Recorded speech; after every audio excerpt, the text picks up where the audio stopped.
Well, I discovered the case of another murder before that of Bucks Row. It happened in George Yard. We shall put it on the map in order to see if it corresponds to our area of research. We must place the murder of Martha Tabram in George Yard on the map.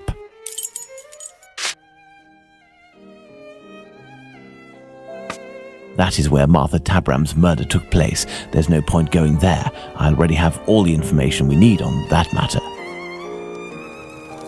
You see, this murder took place in the area in which our killer lives, his safe zone. Nonetheless, there are two major differences between the murder of this Martha Tabram and that of Polly Nichols. Firstly, the blows inflicted are not the same. And the second difference? It follows on from a doctor's opinion. He claims two weapons might have been used, and if there is one group of people we absolutely must not trust in this business, it's doctors. Don't you agree, Watson? Watch it, Holmes. Tabram's murder took place in an area where the murderer, whose cowardice is clear, was able to make a quick getaway, that is to say, near his home. For his second murder, he would have wanted to go further afield, so the police would not link these two cases. And as for the other murders, seeing the ineffectiveness of his last one, he headed in different directions to kill his victims while still staying in the vicinity and without going any further than necessary, and all the while planning his escape. My dear Watson, we now know what this man looks like, in what area he lives, and that he suffered directly or indirectly from syphilis. Let's not forget the anatomical knowledge he must almost certainly possess. Given his lower-class background, a butcher seems very likely. However, it may be the case that the man was a butcher once, but is no longer. He might also have been a medical assistant. Who knows? That's why we need the testimonies of the other Joseph and Dr. Tumblety in order to be certain. What shall we do, Holmes? As the police's cooperation is futile and can be ruled out, we have nothing to do but wait. Watson, wait, and hope we see one of these two men before the killer strikes again. At last, a long day's work done. How are you doing, Holmes? Fine, Watson, just fine. I suppose you still haven't heard any news from Whitechapel? No, Watson. It's been almost a month now. Who knows? Our killer may have brought justice upon himself, overcome by remorse and ignominy for his actions. Not a chance, Watson. You haven't done anything about the story of a kidney that was sent in the post and reported by the papers. Why not? The killer left a message on one occasion with the intention of harming. The letter accompanying this package served no purpose other than to give value to its recipient and arouse disgust against its sender. The killer has never done anything for nothing. In order to authenticate the Galston Street message, he left an indisputable piece of evidence. Can we really say as much about this kidney? I don't know.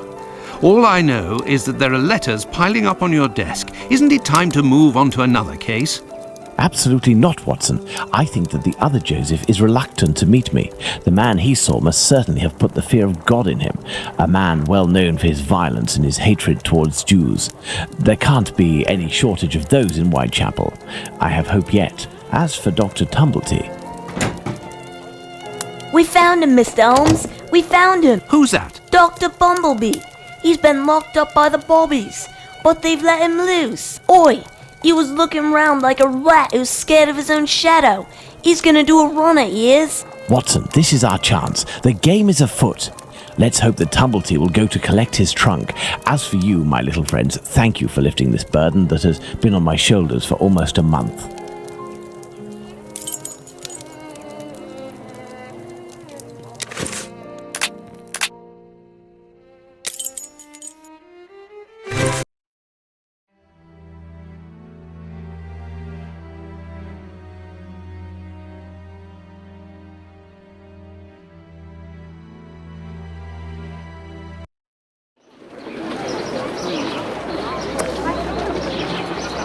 He is here, the doctor is here, up in his room. Peeking through my door, I saw him go up the stairs, and I think that he has a pistol. Regarding the trunk, did you do what I told you to? Yes, I jammed the lock and filled the trunk with stones. Shall we call the police? Absolutely not. Go home, lock your doors, and if you hear a gunshot, shout as loudly as you can. Watson, we must disarm this man at all costs before attempting to confront him. Come, have your pistol at the ready and stay alert.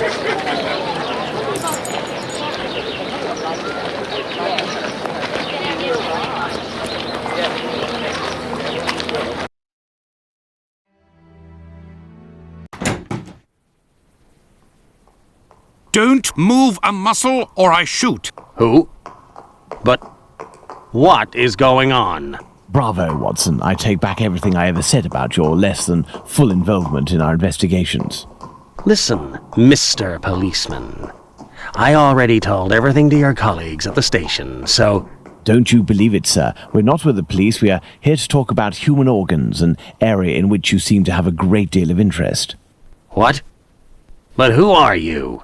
We are the ones holding the pistol. Listen, Tumblety, tell us everything you know and you will be spared from the noose or a bullet. Have you tried to get hold of any female genitalia from someone during these past months? So that's it. You English. Listen, as it happens, I do have a collection of female genital organs which I hold dear and never miss the chance to show my friends whatever the occasion. If you knew what I feel when my eyes meet the young men's as they contemplate with astonishment and disgust this soft and flabby skin that they worship and place at the center of all their passions. Women repulse me, gentlemen. They are one of nature's greatest mistakes. Lying, haughty, and most of all, nauseating. No, sirs. Men, mankind, we are not made to soil ourselves with such animals, and it is my task to educate my peers, like the ancient Greeks used to do, and put them on the path to masculine relationships, the only kind worthy of our intelligence. My God, this man has lost his marbles, Holmes. You haven't answered my question. Did you attempt to obtain any female organs? Indeed, but a long time ago. I was living in Liverpool at the time. A few of my specimens were starting to lose their freshness. But despite the sum proposed, the heads of the university hospitals refused to accede to my demands. The fear of what others would say, certainly. I know nothing more similar to an arrogant fowl than an English doctor. Yakety yak, always showing off in the courtyard with their haughty airs. And as soon as... Shut it, Tumblety. So, was it you who killed all of these women? Yes or no? I regret to say that it was not. If I had really wanted a few more uteri, I would have had them brought in from the United States, where it would cost me much less than here. Or I would have shown a few gold coins in the hallways of a morgue or a hospital in London, and they would have kissed my feet to sell them to me, and not taken the least risk. But kidneys are all the latest, aren't they? I think that I could find one tomorrow for less than £1. In short, gentlemen, I do not know your killer, and I don't know why he's doing that. But if you come across him one day, please send him my friendship and my deepest respect. You've gone too far this time. Come, Watson, let's not get carried away now. Thank you for your assistance, Doctor. If I may offer some advice, you should leave England as soon as possible. Each day that you remain in this country is a risk that an intelligent man would not take. My pistol? Without that, it will be even more risky.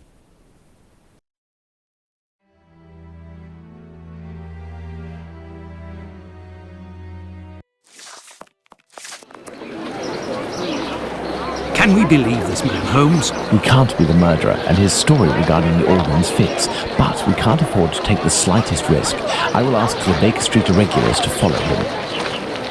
Listen, lads, when Tumbleton leaves here, follow him discreetly and come and tell me as early as possible tomorrow where he is currently residing. Understood? Understood, Captain.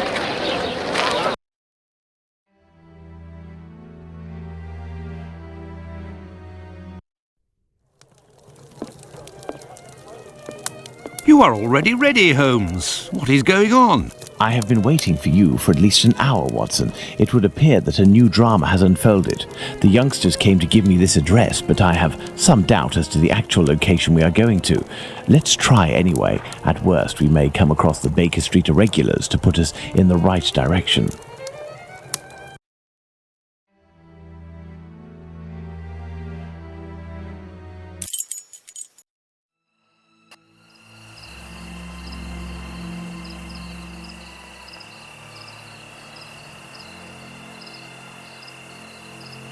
We are lost, Holmes.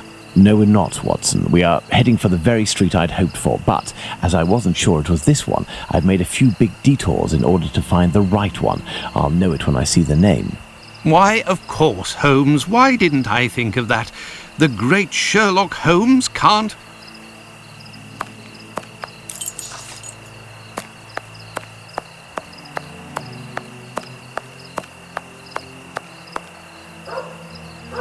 How are you, my friend? Are you not feeling well? No, My friend is a doctor. He can take care of you. don't go there. He came here, and he... Now, Watson, take care of him.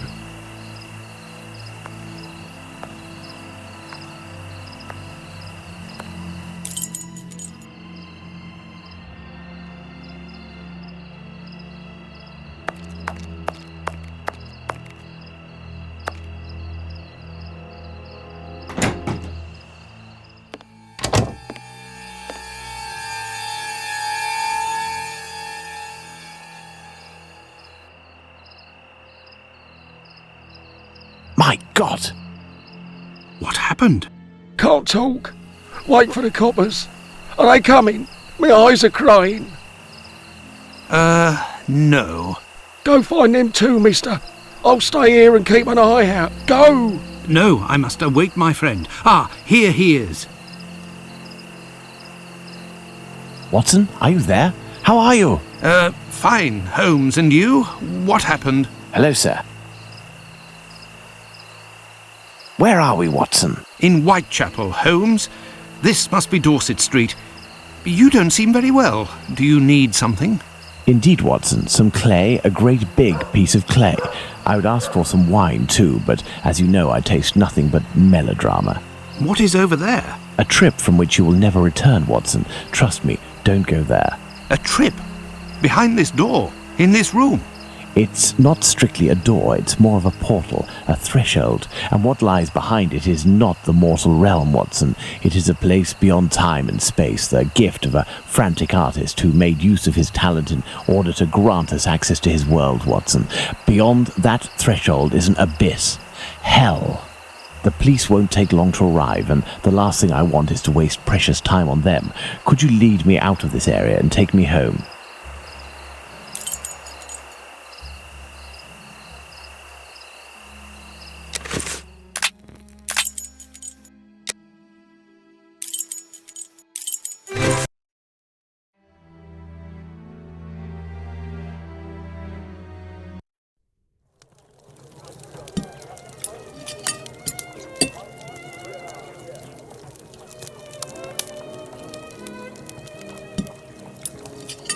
You should come and eat, Holmes. Mrs. Hudson has worked wonders. The joint has been cooked medium rare. If only you would tell me what was in the courtyard. The answer, Watson. The answer, Holmes? Yes, the answer to a question that you asked me a few weeks ago. How the devil can the answer to a question I asked you be found in that courtyard? And what question are you referring to, Holmes? How our killer set about reaching the height of horror by taking another victim, Watson.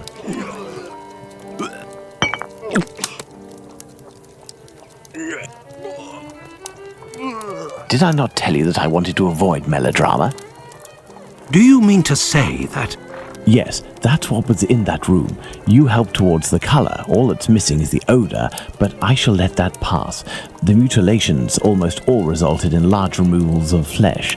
My photographic memory noted them all in great detail, the shape, size and location, and thanks to the softness of this clay and your medical knowledge, I believe we can attempt to determine what is missing from this lady. Don't you think we should wait for the medical examiner's opinion? Surely not, Watson. This massacre has gone on long enough. I can assure you that I will do everything in my power to get our hands on Jack the Ripper before this night is out.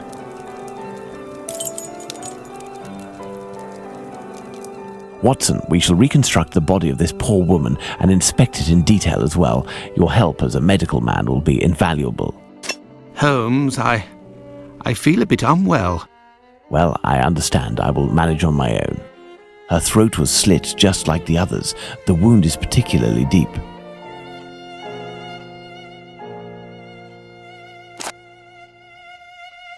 There were incisions in the rib cage, as if to inspect the lungs. The liver was neatly removed.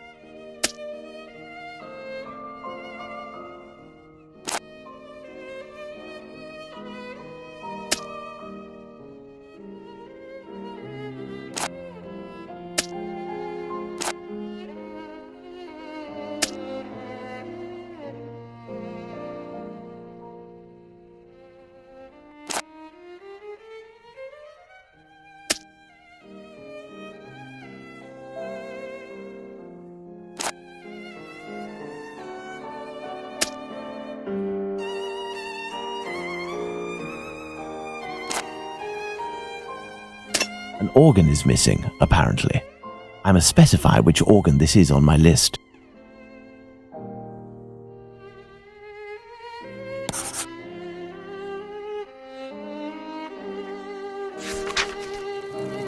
There we are, Watson. We have examined everything. The heart is the only thing missing. 2 uteri, a kidney, and now a heart. He had all the time he wanted in which to disfigure her, cut her up like a piece of meat, and yet took nothing but the heart. What do you think of that, Watson? Watson?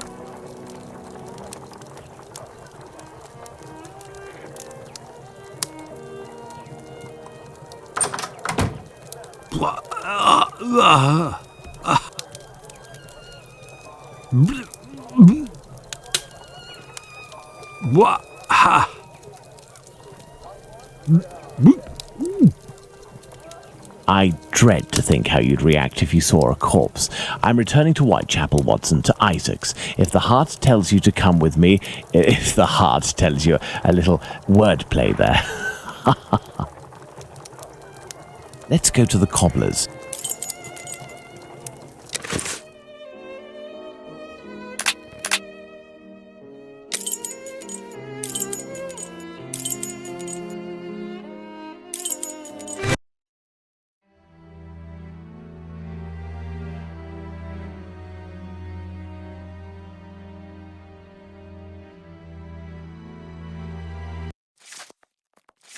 Let's go to the cobbler's.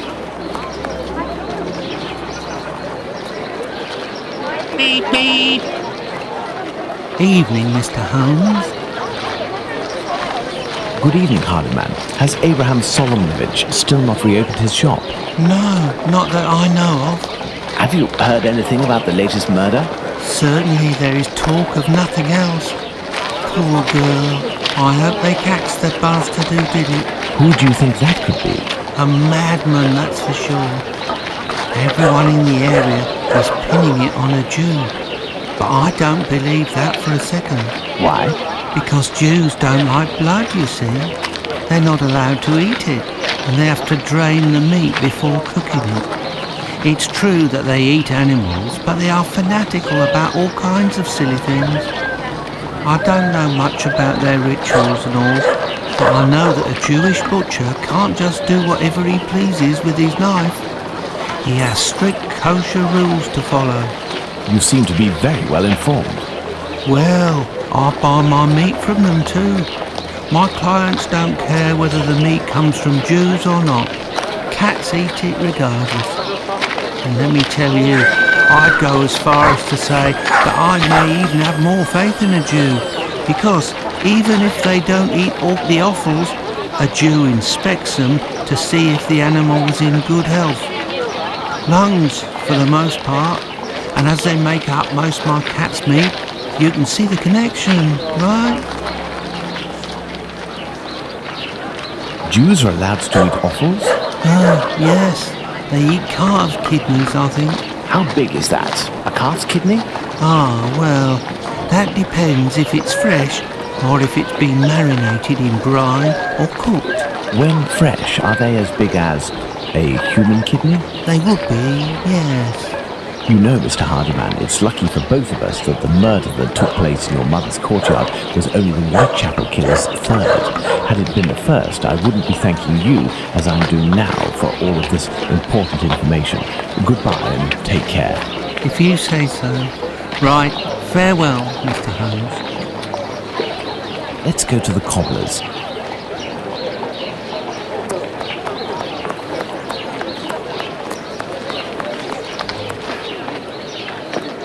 Let's go to the cobbler's.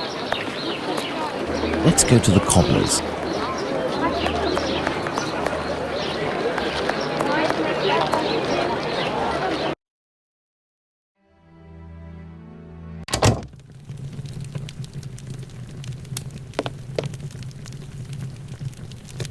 Good evening, Mr. Solomonovich. Evening, Mr. Holmes. If you've come about the business of my cousin, I hate to say... Before you respond to my request, I must ask you to answer this question of the utmost importance. What offals are Jews allowed to eat? Well, the same as you. Kidney, heart, liver? Yes. How are they prepared? Kidneys are boiled, heart is often finely sliced and cooked on a skewer, and liver is always grilled. These offals, do they come from cattle? Yes, beef or veal. And eating non-kosher food would be a grave affair for a Jew, isn't that right? Yes, it would be very serious. But what are you getting at? If I were to tell you what I'm thinking, Mr. Solomonovich, you would pull out your own eardrums to not hear the end of my sentence. It goes against the beliefs of hundreds of members of your community, and for some, perhaps even worse. I will ask you one last time before involving the authorities, who I assure you will be far less discreet than myself. Do you know who the second Joseph is, the Aldgate butcher, who your cousin knows from the Imperial Club? His name is Joseph Chaim Levy, but I don't know where he lives. I know nothing about him, other than he's a member of the Imperial Club on Duke Street. That street is after Church Passage, coming from Mitre Square, am I right? That's it. Thank you. You have been an enormous help to both of us. Now, listen carefully. I need you to find 4 or 5 strong men among the members of your family who you trust wholeheartedly, and to wait here with them until my arrival, or you receive a message from me. Is that clear? But if you will tell me... Later, Mr. Solomonovich. Later. Let's go to the Imperial Club.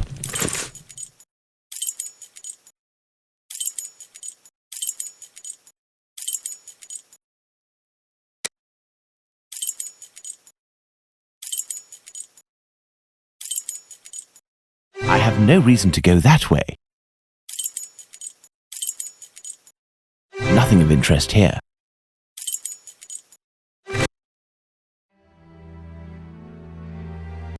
Ah, there's the Imperial Club. Let's see if I can find Joseph Chaim Levy.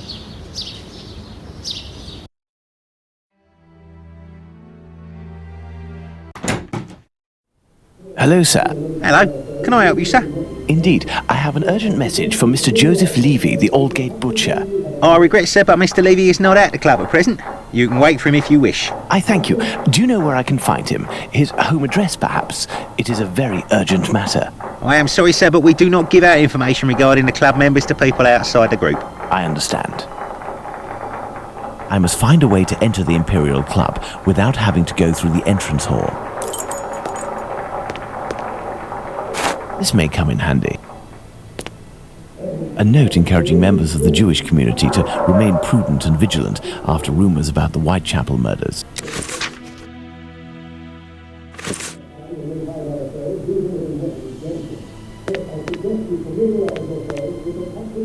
Judging by the sound of voices and applause, there is a meeting going on at this very moment.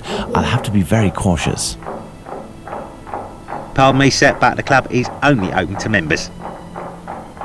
I must find a way to enter the Imperial Club without having to go through the entrance hall.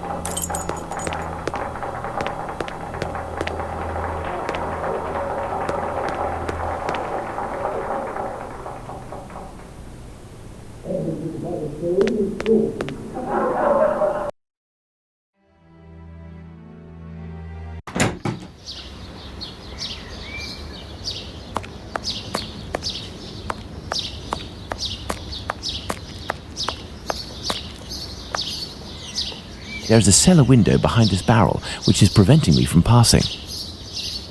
Coal. It's a service door and firmly locked. There must be a stock room in the cellar beneath this room. If I can just get into the coal cellar, I shall be in the place.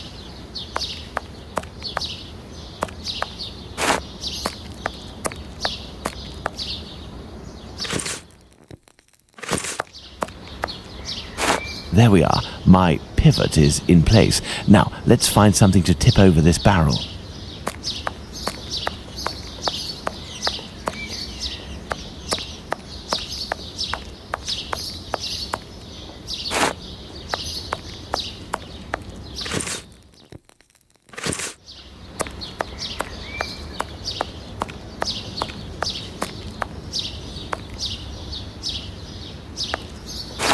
should be able to make it tip over.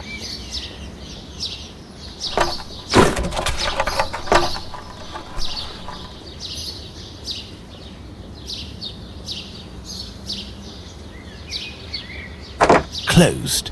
The cellar window is locked from the inside by a simple iron hook. Let's go.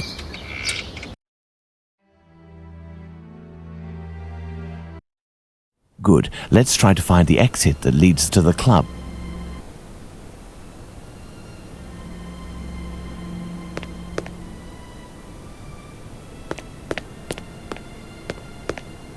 This may come in handy.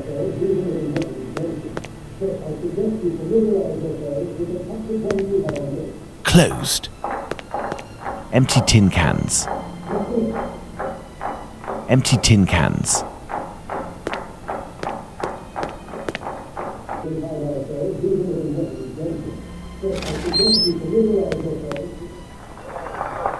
The kitchen. It's closed, and besides, let's hope that it really is the key to this door. Administration. Perfect. This must be where the information on club members is kept.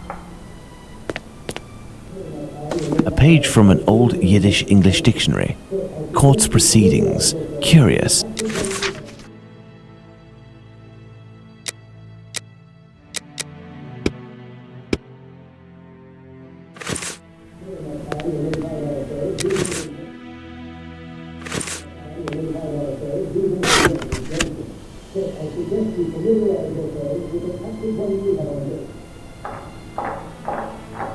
Some square metal tokens.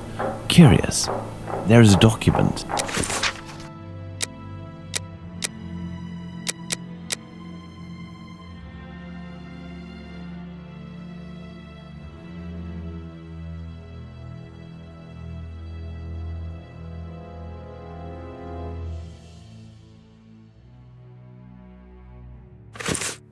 There must have been litigation between Joseph Hyam Levy and Jacob Levy.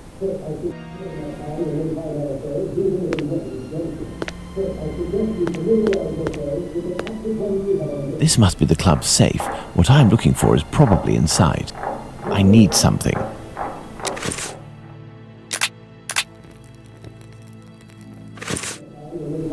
This must be the club's safe. What I am looking for is probably inside. The lock on this chest is very sophisticated. Let's see.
The lock on this chest is very...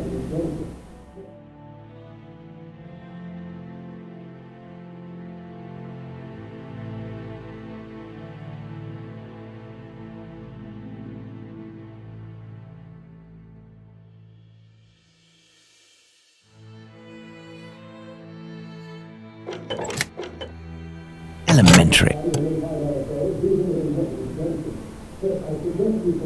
I need something. These documents contain some words in Yiddish, which reads from right to left.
Excellent. Now, on to the next step.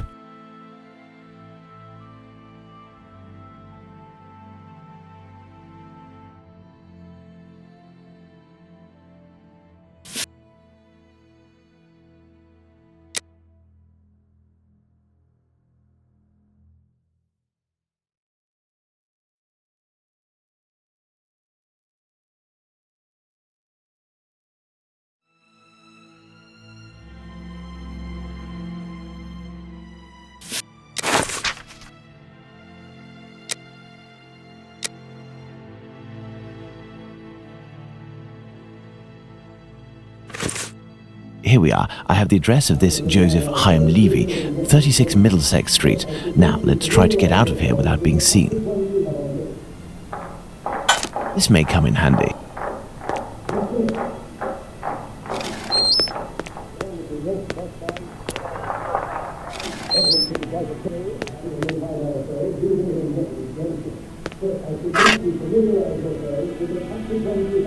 I need something.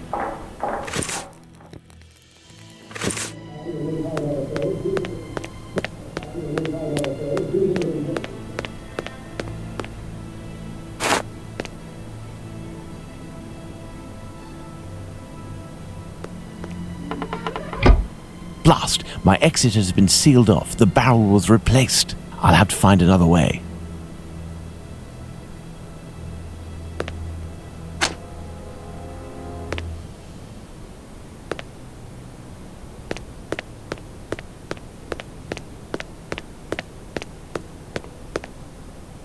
I can't get out through the window. It's blocked and appears to be reinforced. I'll have to find another way out.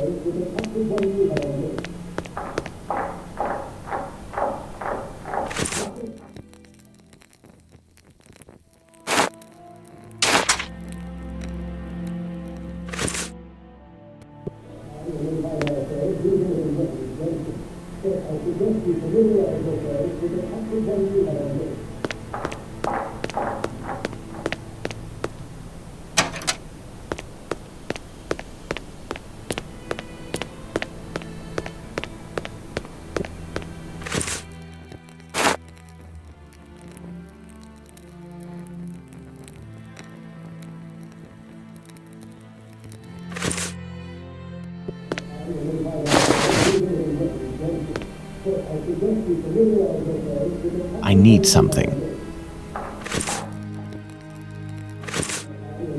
I need something.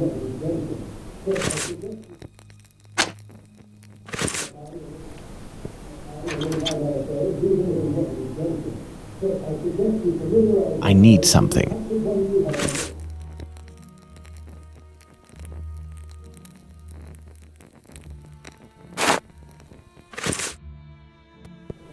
I need something.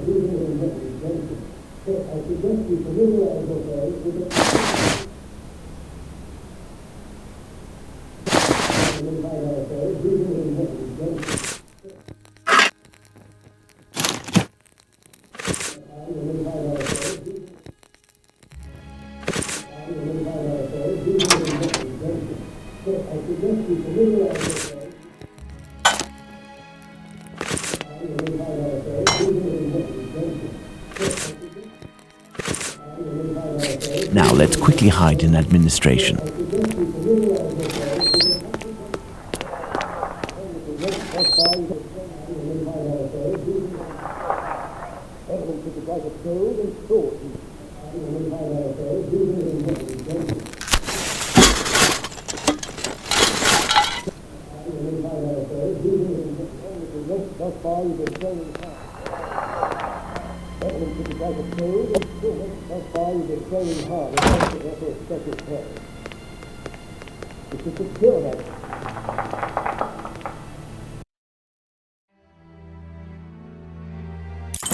Let's visit Joseph Levy at 36 Middlesex Street.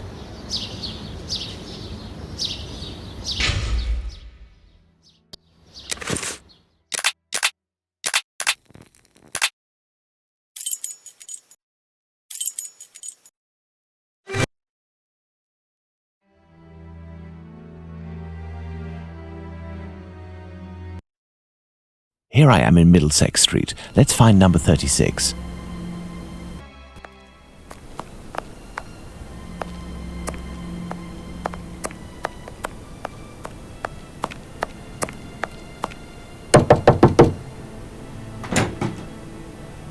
Hello, sir. What do you want? Hello, Ma'am. I would like to speak with Mr. Levy. Do you know if he's in? I am Mrs. Levy, his wife. He's not arrived yet. Do you know when he'll be in? Oh, no idea. You know, he works at the butcher's and helps at the slaughterhouse. It often happens that he doesn't come in until early morning and then leaves right away. Well, listen, as soon as your husband Joseph returns, tell him that... My husband isn't called Joseph. You aren't the wife of Joseph Hyam Levy? No, of course not. I'm the wife of Jacob Levy. Mr. Hyam Levy used to live here with his parents, but he moved. Mummy, who's the man that you are talking to? But this poor child has syphilis. He carries the mark on his face. Leave us, children. Go back inside with your brothers and sisters. Yes, Mother.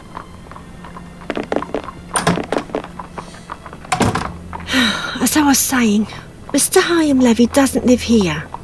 He works in a butcher's near Aldgate, but I don't know exactly where. But if you find him, he will surely live next door. Butchers always live near their work. Could you possibly give him a message on my behalf? I don't see him often, and... Well, even though we know him, we aren't on friendly terms, you see? Is he bothering you, Mummy? No, Simon, not at all. That's a handsome boy you have. It's strange that he has light hair. He takes after his father. Strong, with light hair. Wait, he sounds familiar to me. A man of about 50 years old, very big, at least 6 feet tall, and left-handed, correct? You are mistaken yet again. My husband is only 32 years old, no taller than 5'3", and he's right-handed. Obviously, there are many Levys in the area. I will leave you, and I pray that you will excuse the disturbance. Perhaps we will have the pleasure of meeting again. Farewell, Ma'am. Goodbye, sir.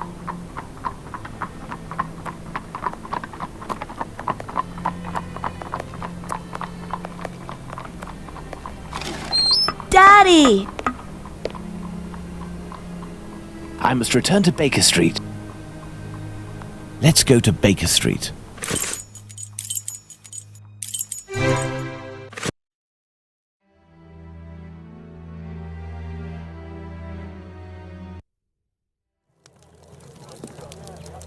Well, Watson, not looking so good. Whose fault is that, Holmes?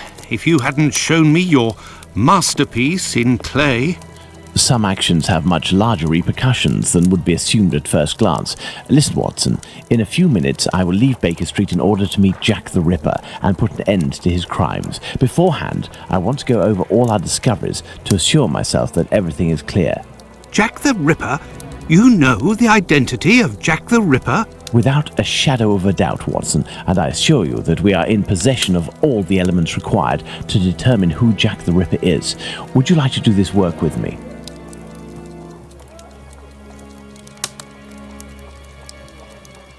Well, we are still missing certain information in order to finish this investigation, Watson.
Perfect, Watson.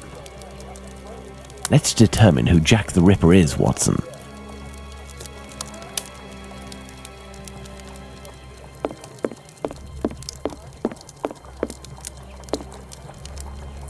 Thus, we have 5 suspects. Let's add the elements that correspond to each of them.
Thus, we have 5 suspects.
Thus, we have 5 suspects. Let's add the elements that correspond to each of them.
And there you go, Watson. Jacob Levy, Jack the Ripper. Fantastic, Holmes. And terrifying. But some aspects of this case are still unclear, at least for me. For example, Watson? Why does the man only kill prostitutes? The man kills prostitutes because he blames them for the misery of his life. He must have frequented them assiduously, and during these nocturnal visits, he contracted syphilis, which he passed on to his spouse, and via her, at least one of his children. He is an angry man in despair following a mistake that cannot be fixed. Why does he only kill such miserable prostitutes? He never had the means to afford prostitutes of higher standing than Nichols, Chapman and the others. At one point in his life he was forced to steal to make ends meet. This indiscretion cost him dearly. He was imprisoned and exiled from his community. He had frequented low-class prostitutes, thus it was they who infected him and they who must pay. But why did he remove the organs? To take vengeance on his own community, which rejected him and had more success than he. He is a man who bore the burden of a sinister reputation, that of a thief and a madman, because of his internment. So he took his vengeance in the most cowardly and horrific manner imaginable. He rubbed his knife on the uterus of a sick prostitute before using it. He passed Edow's kidney off as a veal kidney. Why did he disfigure the faces of the last two victims? Revenge yet again, Watson. This is what you did to my child. You will suffer the same fate.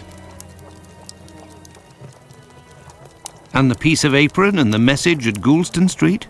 The only reason to have placed the piece of apron incriminating the message and attracting attention towards himself is that the people that Levy holds responsible for his arrest live in this building. The butcher's where he committed the theft is found in Goulston Street, and the majority of the butchers who denounced him surely live close to their workplaces. But finally, Holmes, why didn't his wife or anyone else notice anything? His wife has many children and must be very busy. The man is a butcher, which must facilitate things when one is questioned by the police in the street and must justify the bloodstains on oneself. Furthermore, butchers often work during the night as the meat must be sold fresh each morning. His nocturnal absences were easily justifiable. Finally, he works in the butchers or slaughterhouses. Nothing could be more simple than slipping a kidney in here and using a knife soiled with human blood there. This story is frightful, Holmes. Indeed, Watson. Lies, infidelity, venereal disease, murder, mutilation, and finally cannibalism. A complete anthology of what humans at their most vile are capable. Let's go at once to Whitechapel and put this madman where he can do no more harm, Holmes. Let's, Watson.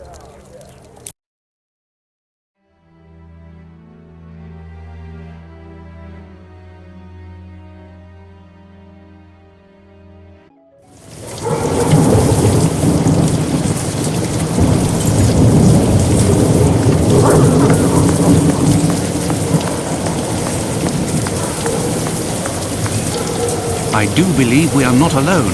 I hope these men won't prevent us from passing. Me? No. But you, yes, Watson. Your journey ends here tonight. Pardon? You're sometimes a little hot-headed, and moreover, Mr. Solomonovich has a few things to tell you. I won't be long. You can come in, Mr. Holmes. He's waiting for you inside. Everything was organized according to your instructions. I don't know how to thank you. Later. Dr. Watson is awaiting an explanation from you.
Hello, Watson. Holmes, have you the slightest idea what you are doing?